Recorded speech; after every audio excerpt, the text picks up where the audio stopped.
ಕರುನಾಡಿನ ಸಮಸ್ತ ಕನ್ನಡ ಕುಲಕೋಟಿಗೆ ಈ ನಿಮ್ಮ ಧರಣೀಶ್ ಹೆಗಡೆ ಮಾಡುವ ನಮಸ್ಕಾರಗಳು. ವೀಕ್ಷಕರೇ, ತಮಗೆಲ್ಲರಿಗೂ DNA ಯೂಟ್ಯೂಬ್ ಚಾನಲ್ ಅರ್ಪಿಸುವ ಬ್ರೇಕ್ ಡೌನ್ ಆ್ಯಂಡ್ ಅನಾಲಿಸಿಸ್ ವಿಡಿಯೋಗೆ ಸ್ವಾಗತ ಸುಸ್ವಾಗತ.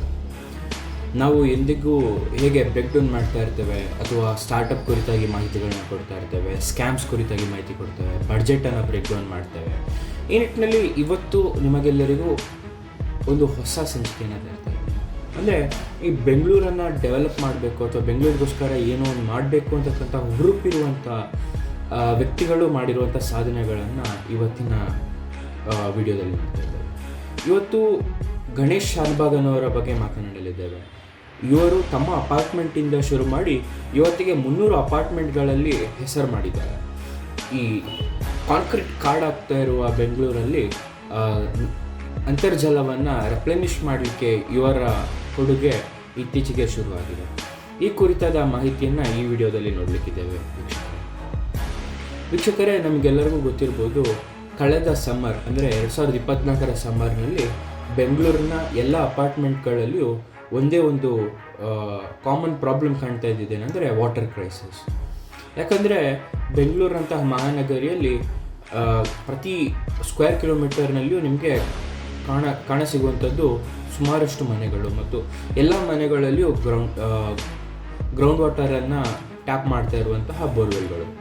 ಈ ಬೋರ್ವೆಲ್ಗಳ ದಟ್ಟಣೆ ಹೆಚ್ಚಾಗಿರೋದ್ರಿಂದ ಇತ್ತೀಚೆಗೆ ಗೌರ್ಮೆಂಟ್ ಕೂಡ ಅದರ ಮೇಲೆ ಸ್ಯಾಂಕ್ಷನ್ ತಂದಿದೆ. ಅಂದರೆ ಇಷ್ಟು ಕಿಲೋಮೀಟರ್ ಒಳಗಡೆ ಇಷ್ಟೇ ಬೋರ್ವೆಲನ್ನು ತೋಡಬೇಕು ಮತ್ತು ಹೊಸ ಯಾವುದೇ ಬೋರ್ವೆಲ್ಗಳನ್ನು ತೋಡಲಿಕ್ಕಿಲ್ಲ ಅಂತಕ್ಕಂಥದ್ದು ಕರ್ನಾಟಕ ಗೌರ್ಮೆಂಟ್ ತಂದಿರುವಂತಹ ಒಂದು ನಿಯಮವಾಗಿದೆ.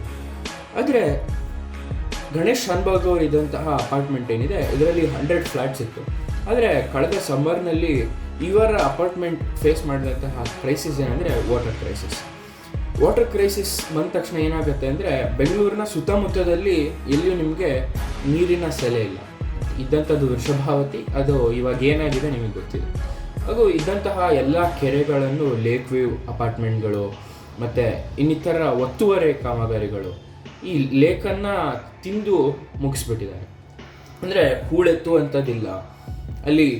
ಈ ಲೇಕ್ಗಳೇನಿರುತ್ತೆ ಸಿಟಿಯ ಸ್ಪಾಂಜ್ಗಳಾಗಿರುತ್ತೆ. ಅಂದರೆ ಎಲ್ಲಿಯಾದರೂ ಜೋರಾಗಿ ಮಳೆ ಆದರೆ ಅದು ಬಂದುಬಿಟ್ಟು ಈ ಲೇಕ್ಗಳಲ್ಲಿ ಕೂರ್ತಾ ಇರುತ್ತೆ. ನೀವು ನೋಡ್ಬೋದು, ಸಿಂಗೇನಹಳ್ಳಿ ಅಗ್ರಹಾರ ಕೆರೆ ಇಲ್ಲ ಇವಾಗ. ಸುಮಾರಷ್ಟು ಕೆರೆಗಳು ಈ ನಿಟ್ಟಿನಲ್ಲಿ ಬೆಂಗಳೂರಿನಲ್ಲಿ ಕಣ್ಮರೆಯಾಗಿದೆ. ಒಂದು ಕಾಲದಲ್ಲಿ ಕೆರೆಗಳೇ ಇದ್ದಂತಹ ಊರಿನಲ್ಲಿ ಈಗ ಕೆರೆಗಳೇ ಕಾಣಲಿಕ್ಕಿಲ್ಲ. ಆ ನಿಟ್ಟಿನಲ್ಲಾಗಿದೆ. ಯಾಕಂದರೆ ಯಾವುದೇ ಒಂದು ಸಿಟಿಯಲ್ಲಿ ಫ್ಲಡ್ ಆಗಲಿ ಅಥವಾ ಅತಿ ಹೆಚ್ಚು ಮಳೆ ಆದಾಗ ಅದು ಸಿಂಕ್ ಥರ ವರ್ಕ್ ಮಾಡಬೇಕು ಅಥವಾ ಸ್ಪಾಂಜ್ ಥರ ವರ್ಕ್ ಮಾಡಬೇಕು. ಬಂದಂತಹ ಎಲ್ಲ ನೀರನ್ನು ತನ್ನ ಒಳಗಡೆ ಇಟ್ಕೊಂಡು ಸಮ್ಮರಿಗೆ ಅದನ್ನು ಹೊರಗೆ ಹಾಕುವಾಗೆ ಪ್ಲ್ಯಾನ್ ಇರಬೇಕು.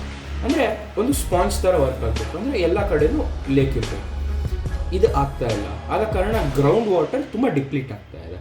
ಅದರ ನಂತರ ಈ ಮಳೆ ಬೀಳುವಂತಹ ಮಳೆ ಗ್ರೌಂಡ್ ಒಳಗಡೆ ಹೋಗಲಿಕ್ಕೆ ಎಲ್ಲಿಯೂ ಸೀಪೇಜ್ಗಳಿಲ್ಲ. ಅಂದರೆ ಕಾಂಕ್ರೀಟ್ ರೋಡ್ಗಳು, ಕಾಂಕ್ರೀಟ್ ಬಿಲ್ಡಿಂಗ್ಗಳು. ಈ ನಿಟ್ಟಿನಲ್ಲಿ ಬರೀ ಕಾಂಕ್ರೀಟ್ ಕಾಡೇ ಆಗ್ತಾ ಇರುವಾಗ ಗ್ರೌಂಡ್ ವಾಟರ್ ಹೇಗೆ ರೆಪ್ಲೆನಿಷ್ ಆಗುತ್ತೆ? ಅದರ ಮೇಲೆ ನೀವು ಬೋರ್ವೆಲ್ಲನ್ನು ಹಾಕಿ ಅಲ್ಲಿರುವಂತಹ ಗ್ರೌಂಡ್ ವಾಟರ್ನು ಕೂಡ ಖಾಲಿ ಮಾಡ್ತಾ ಇದ್ರೆ ಹೊರತು ಅದನ್ನು ಹೆಚ್ಚು ಮಾಡಲಿಕ್ಕೆ ಯಾವುದೇ ಆದಂತಹ ಸಲಕರಣೆಗಳು ನಿಮ್ಮ ಹತ್ರ ಇರಲಿಲ್ಲ. ಆದರೆ ಗಣೇಶ್ ಶಾನ್ಭಾಗ್ ಅವರು ಮೊದಲ 1-2 ತಿಂಗಳು ಇದು ಬೇರೆಯವರ ರೆಸ್ಪಾನ್ಸಿಬಿಲಿಟಿ ಅಂತ ಮೈಮರೆತಿದ್ರು. ಅದಾದ ನಂತರ ಈ ವಾಟರ್ ಟ್ಯಾಂಕ್ನ ರೇಟ್ಗಳು ಹೆಚ್ಚಾದ ಕಾರಣ, ಅಂದರೆ ನಿಮಗೆ ನೆನಪಿರ್ಬೋದು, ಒಂದು ವಾಟರ್ ಟ್ಯಾಂಕಿಗೆ ಕಮ್ಮಿ ಅಂದರೂ 5,000 to 4,000 ತನಕ, 4,000 to 5,000 ತನಕ ಚಾರ್ಜ್ ಮಾಡ್ತಾಯಿದ್ರು. ಅಂದರೆ ಇದು 140-120 ಕಿಲೋಮೀಟರ್ಗಳಿಂದ ಬರುವ ಟ್ಯಾಂಕರ್ಗಳು.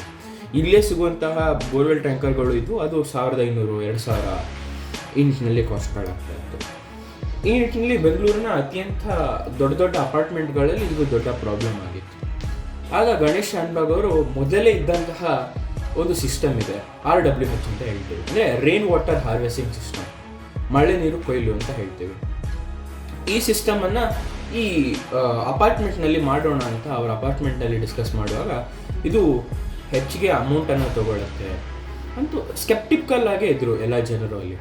ಆದರೆ ಗಣೇಶ್ ಶಾನ್ಭಾಗ್ ಅವರು ಈ ಅವರ ಅಪಾರ್ಟ್ಮೆಂಟ್ ಏನಿದೆ 100 ಫ್ಲ್ಯಾಟ್ಸ್ ಇರೋ ಅಪಾರ್ಟ್ಮೆಂಟ್ನಲ್ಲಿ ಇದನ್ನು ಕಾರ್ಯಗತವಾಗಿ ತೋರಿಸಿದರು. ಅಂದರೆ ಖಾಲಿ 3 ಲಕ್ಷದಲ್ಲೇ ಈ ಒಂದು ಸಿಸ್ಟಮನ್ನು ರೆಡಿ ಮಾಡಿದರು. ಈ ಸಿಸ್ಟಮ್ ಕುರಿತಾಗಿ ಮಾತಾಡೋಣ ವೀಕ್ಷಕರೇ.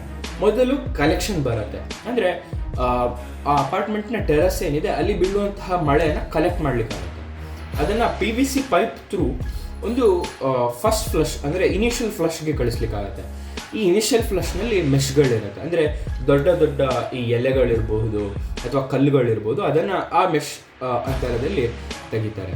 ಅದಾದ ನಂತರ ವಾಟರ್ಗೆ ಟ್ರೀಟ್ಮೆಂಟ್ನ ಮಾಡಿ ಆ ವಾಟರ್ನ ಪ್ಯೂರಿಫೈ ಮಾಡುವಂಥದ್ದು. ಅದಾದ ನಂತರ ಓಝೋನ್ ಜನರೇಟರ್ ಥ್ರೂ ಅದರಲ್ಲಿ ಇನ್ನೂ ಮಿನರಲ್ಸ್ಗಳನ್ನು ಎನ್ರಿಚ್ ಮಾಡಿಬಿಟ್ಟು ಅದನ್ನು ಕೆಳಗಡೆ ಗ್ರೌಂಡ್ ಫ್ಲೋರ್ ಅಂದರೆ ಬೇಸ್ಮೆಂಟಲ್ಲಿರುವಂತಹ ವಾಟರ್ ಸೀಪೇಜ್ ಟ್ಯಾಂಕ್ಗಳೇನಿರುತ್ತೆ ಅದರೊಳಗೆ ಕ್ರೋಢೀಕರಿಸಿ ಅದನ್ನು ಇಡೀ ಅಪಾರ್ಟ್ಮೆಂಟ್ಗೆ ಯೂಸ್ ಮಾಡುವಂಥದ್ದು. ಇದಷ್ಟೇ ಅಲ್ಲದೆ ಮಳೆಗಾಲದಲ್ಲಿ ನೀವು ನೋಡಿರ್ಬೋದು, ಬೆಂಗಳೂರಿನಲ್ಲಿ ಯಥೇಚ್ಛವಾಗಿ ಮಳೆ ಆಗೋದ್ರಿಂದ ಈ ಟ್ಯಾಂಕ್ಗಳು ತುಂಬಿ ಹರಿಯುವಾಗ ಏನು ಮಾಡಿದ್ದಾರೆ ಅಂದರೆ ರೆಪ್ಲೆನಿಷಿಂಗ್ ಟ್ಯಾಂಕ್ಸ್ ಅಂತ, ಅಂದರೆ ಈ ಅಪಾರ್ಟ್ಮೆಂಟ್ನಲ್ಲೇ ಒಂದಷ್ಟು ಜಾಗವನ್ನು ತೋಡಿಬಿಟ್ಟು ಆ ಜಾಗಕ್ಕೆ ಈ ಮಳೆ ನೀರನ್ನು ಹರಿಯುವ ಹಾಗೆ. ಇದರಿಂದಾಗಿ ನಮ್ಮ ಗ್ರೌಂಡ್ ವಾಟರ್ ಏನಿರುತ್ತೆ ಅದರ ಸ್ಕೇಲ್ ಕೂಡ ಬರ್ತಾ ಇಂಪ್ರೂವ್ ಆಗುತ್ತೆ. ಅಂದರೆ ಇದು ಸಡನ್ ಪ್ರೋಸೆಸ್ ಅಲ್ಲ, ಲೈಕ್ ಇದು ವರ್ಷಗಳು ತಗೊಳುತ್ತೆ. ಆದರೆ ಇದರಿಂದ ಸುಮಾರು ಹೆಲ್ಪ್ ಆಗುತ್ತೆ. ಯಾಕಂದರೆ ಮುಂದೆ ಈ ಬತ್ತೋಗಿರುವಂತಹ ಬೋರ್ವೆಲ್ಗಳೇನಿದೆ ಅದಕ್ಕೆ ಮತ್ತೆ ನೀರಿನ ಸೆಲೆ ಸಿಗುವಂತಹ ಒಂದು ಹೋಪ್ ಇರುತ್ತೆ. ಈ ನಿಟ್ಟಿನಲ್ಲಿ 3 ಲಕ್ಷಕ್ಕೆ ಮಾಡಿದಂತಹ ಈ RWH ಅಂದರೆ ರೈನ್ ವಾಟರ್ ಸಿಸ್ಟಮ್ನಿಂದ ಇಡೀ ಅಪಾರ್ಟ್ಮೆಂಟ್ ಸ್ವಾವಲಂಬಿ ಆಯಿತು. ಈ ಕುರಿತಾಗಿ ಇದು ತುಂಬ ಪ್ರೌಢಮಯ ವಿಷಯ ಅಲ್ಲ. ಇದರಿಂದ ಅವರ 300 ಅಪಾರ್ಟ್ಮೆಂಟ್ಗಳ ಒಂದು ಗುಂಪನ್ನು ಇವರು ನೋಡಿಬಿಟ್ಟು ಎಲ್ಲೆಲ್ಲಿ ವಾಟರ್ ಕ್ರೈಸಿಸ್ ಆಗ್ತದೆ, ಎಲ್ಲೆಲ್ಲಿ ಬತ್ತು ಹೋಗಿದೆ ಅಂತ ನೋಡಿಬಿಟ್ಟು ಅಲ್ಲಿ ಇವರ ಏನು ಅಮೌಂಟನ್ನು ಇವರೇನು ತೊಗೊಳ್ದೆ ಖಾಲಿ 3 ಲಕ್ಷಕ್ಕೆ, ಅಂದರೆ ಏನು ಪರ್ಚೇಸಿಂಗ್ ಅಮೌಂಟ್ ಇದೆ ಆ ಸಿಸ್ಟಮನ್ನು ರೆಡಿ ಮಾಡಲಿಕ್ಕೆ, ಅದೇ ಅಮೌಂಟ್ನಲ್ಲಿ ಎಷ್ಟು 300 ಅಪಾರ್ಟ್ಮೆಂಟ್ಗಳಿಗೆ ಗಣೇಶ್ ಶಾನ್ಭಾಗ್ ಅವರು ಹೆಲ್ಪ್ ಮಾಡಿದ್ದಾರೆ. ಇವರು ಮೂಲತಃ ಸಾಫ್ಟ್ವೇರ್ ಡೆವಲಪರ್ ಆಗಿದ್ದು, ಸೀನಿಯರ್ ಸಾಫ್ಟ್ವೇರ್ ಡೆವಲಪರ್ ಆಗಿದ್ದು, ಇವರ ಪ್ಯಾಷನ್ ಏನಿದೆ ಅದು ಎನ್ವಿರಾನ್ಮೆಂಟ್ ಕಡೆ ಇತ್ತು. ಎನ್ವಿರಾನ್ಮೆಂಟಲಿಸ್ಟ್ ಆಗಿ ಕೂಡ ಈಗ ಗುರುತಿಸ್ಕೊಳ್ತಾ ಇದ್ದಾರೆ. ಕಮ್ಮಿ ಅಂದರೂ 300 ಅಪಾರ್ಟ್ಮೆಂಟ್ಗಳಿಗೆ ವಾಟರ್ ಕ್ರೈಸಿಸನ್ನು ನೀಗಿಸಿದಂಥ ವ್ಯಕ್ತಿಯವರಾಗಿದ್ದಾರೆ.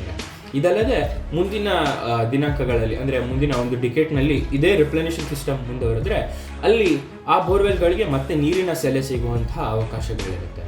ಈ ನಿಟ್ಟಿನಲ್ಲಿ ನಿಮಗೂ ಯಾವುದಾದ್ರೂ ಸಂಚಿಕೆ ಇಷ್ಟ ಆದರೆ, ಅಂದರೆ ನೀವು ಓದ್ತಾ ಇರುವಂತಹ ವಿಷಯಗಳಲ್ಲಿ ಯಾವುದಾದ್ರೂ ವಿಷಯ ಇಷ್ಟ ಆದರೆ ಅದನ್ನು ನಮ್ಮ Gmail ಅಥವಾ ಯೂಟ್ಯೂಬ್ ಚಾನಲ್ನ ಕಮೆಂಟ್ ಬಾಕ್ಸ್ನಲ್ಲಿ ಮೆನ್ಷನ್ ಮಾಡ್ಬೋದು. ಆ ಕುರಿತಾಗಿ ಕೂಡ ವಿಡಿಯೋನ ಮಾಡ್ತೇವೆ.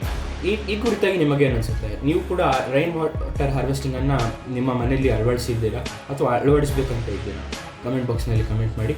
ನಾನು ನಿಮ್ಮ ಧರಣೀಶ್ ಹೆಗ್ಡೆ. ಧನ್ಯವಾದ.